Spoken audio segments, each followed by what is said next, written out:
The public defense begins with the candidate's lectio praecursoria. This is a short presentation of the background and the key elements of the dissertation. The lecture may last maximum of 20 minutes, with 15 to 20 minutes being the most suitable length. The lectio is primarily intended for the audience. It is your opportunity to introduce your research topic in layman's terms. An excellent lectio will take into account what the audience knows, as many people attending your examination may not have read your dissertation. Therefore, the purpose of your introductory lecture is to provide concise and easily absorbed information on why you conducted your research and what new insights it can give us on the phenomena you studied. Remember that the purpose of your defense is to discuss your results in greater detail, and that asking about them is the duty of your opponent. So this means that you should leave out the fine details of your study from the introductory lecture. A note of advice: the tradition may vary greatly in different fields, so do consult the professors and experienced staff at your department on what your lectio should and should not include. A lectio is typically not intended for presenting elements that will be discussed during the examination, such as the details of your methods of data collection and analysis. However, you should give a brief description of the methods you have used by saying, for example, the research material was acquired with 2 questionnaires. The first survey was conducted before and the second one after the intervention. Both surveys had 240 respondents. And from here, you can move on to describing your major findings and the overall significance of your research. Your lectio gives you a chance to place yourself among the experts in your field of research. In addition to taking part in the debate in your field of study, your lecture provides you with an opportunity to explain to your audience the contribution of your research. A personal angle and humor are also permitted forms of communication in introductory lectures, but in good taste. Remember, it is a formal event. So how to prepare an excellent lectio praecursoria?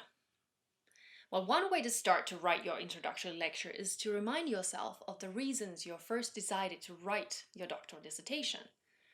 What was your motivation?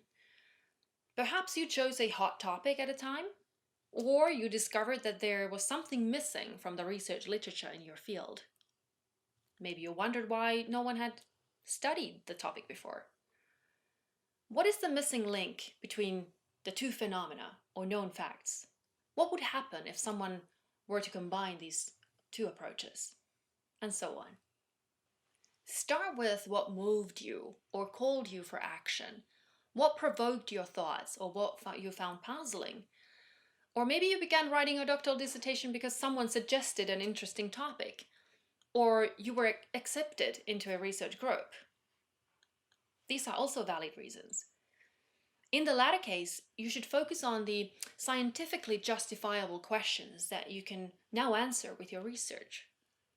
Alternatively, you can present relevant news items or start with a short anecdote to form the basis for your lecture.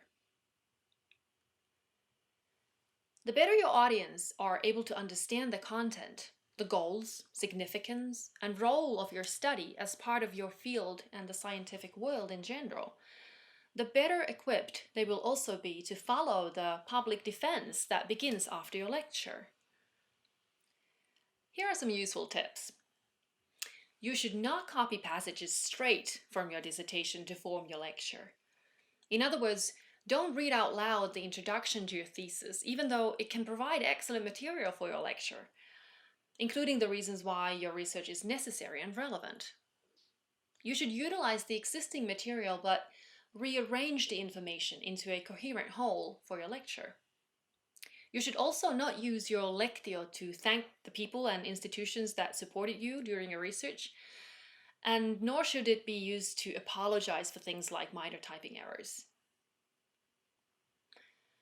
I urge you to utilize your dissertation, an abstract, and your press release when writing your introductory lecture, because they will contain a summary of many of the most important elements and significance of your study. What is important is that you make your lecture sound as natural as possible, almost conversational. Use formal language, but remember that a lectio may contain words that are not considered super academic. You can use the occasional idiom, you can use words that describe emotions more freely in your lecture in comparison to your dissertation. You can use a proverb or a short passage from a poem even, or quote your data if your research material included interviews. The purpose of the introductory lecture is to visualize the need for more knowledge on the topic you studied and the importance of your dissertation in a wider context. The most effective way to achieve this is to provide concrete examples. Some of your colleagues who have gone through their public examinations may have told you stories of how they wrote the lecture the night before the examination. I'm one. However, I believe your time would be better spent sleeping. You can start working on your lecture well in advance before your public examination because, as you will discover, your lecture will have a significant effect on the proceedings, and therefore you should allow enough time to write it. You shouldn't plan to give your lectio without notes. A free flow of thought does not suit the dignified atmosphere of the event. I mentioned before that your lectio may last up to 20 minutes, but only 20 minutes. The length of your lecture will depend on how fast you speak. You should therefore rehearse your lecture out loud, preferably several times before your examination. You shouldn't just read out what you have written, as the lectio is intended for the audience. When you deliver the lecture to the listeners, make use of the powerful nonverbal communication that you have available to you. In other words, you should focus not only on what you say, but on how you say it. Step into the audience's shoes. What are the most effective and meaningful ways to talk about your research topic? Take advantage of nonverbal means of communication. Emphasize the meaningful elements with your gestures and facial expressions. Slow down your speech when it involves numbers such as percentages and years. And include meaningful pauses when you make an argument that you want to move your listeners, or when you correct false beliefs with your findings. In addition, direct your words to your audience, and the way you do this is by having an active eye contact with everyone in it. What I mean is, try to establish eye contact with the audience around the auditorium, not just on one side. When you prepare your lecture well and practice it out loud, you will have all the time in the world to bring home your message. Most importantly, have empathy for the listener. Your lectio will contain information that is new to your audience, so keeping the tempo calm and varying your tone of voice will ensure that the audience can absorb the information in the best way possible. That is also the reason why you should remember to rehearse your lecture in advance. When practicing out loud, you should also practice targeting your message to the audience. And the best way to do this is to rehearse with a volunteer audience. That is when you should also time your lecture with a clock. Remember that during the actual event, we may speed up the tempo as we become more alert and excited. And the same applies to reading directly from your notes when you're rehearsing. But when you have an audience and you can see that they are listening to you, the tempo of your speech may change and slow down due to interaction. Therefore, you should time it or even record it so that you can listen to the draft version and polish it based on your own feedback. Here's a checklist for your lectio praecursoria. Make sure your lecture begins in a way that honors the grand event, but also in an intriguing manner. To ensure this, you will need to conduct an audience analysis. Can I make my research current by linking it to something that has happened this week in the news or this month? And to something that my audience will recognize. And that is always a good way to establish interest and common ground. The introductory lecture may contain personal elements and hints of humor. However, you should keep the level of lightness compatible with the nature of the proceedings. An example of a suitable humorous tone could be: the findings of my research show that people's paths in life are not straightforward. And this also became evident when I wrote my thesis, as the path of researcher is seldom clear. Make sure that the structure of your lecture is sharp and logical. The structure is also one of the ways you can use to illustrate your point. Do not try to say everything, only what you think is important and meaningful. You should also not hesitate to make claims.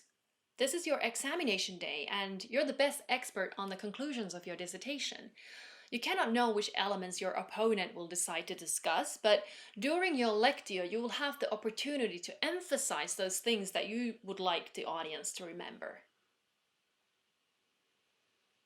End your lecture with something impactful.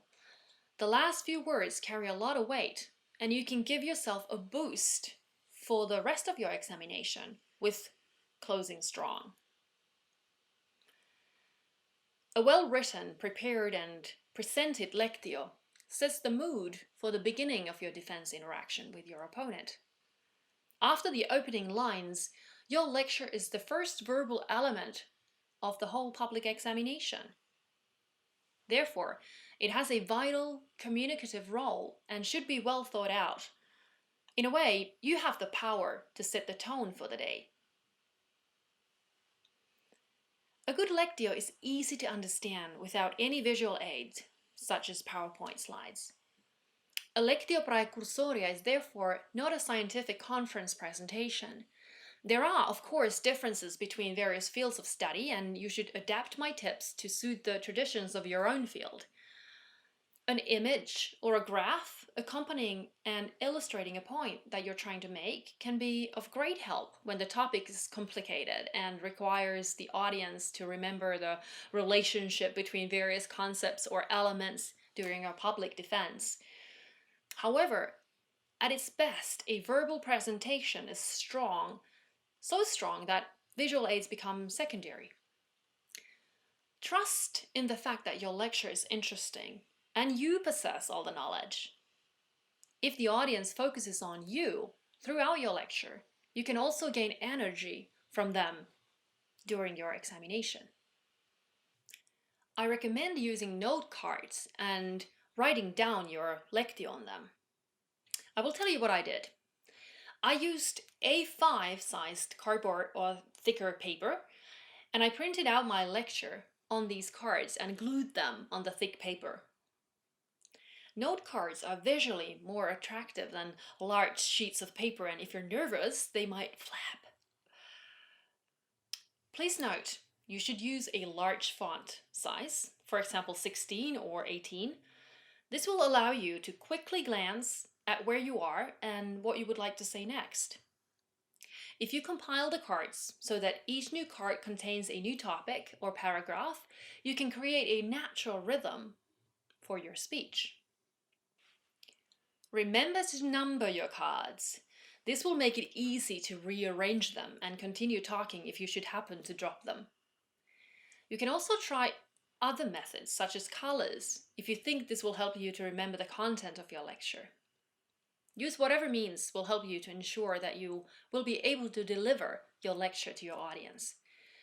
You can take your note cards to the auditorium before the examination begins in order to make sure that they will be there when you need them, and not, for example, on the desk in the preparation room. And here's a tip. Some scientific journals publish lectio praecursorias, and that is a great way to utilize your lecture after your examination.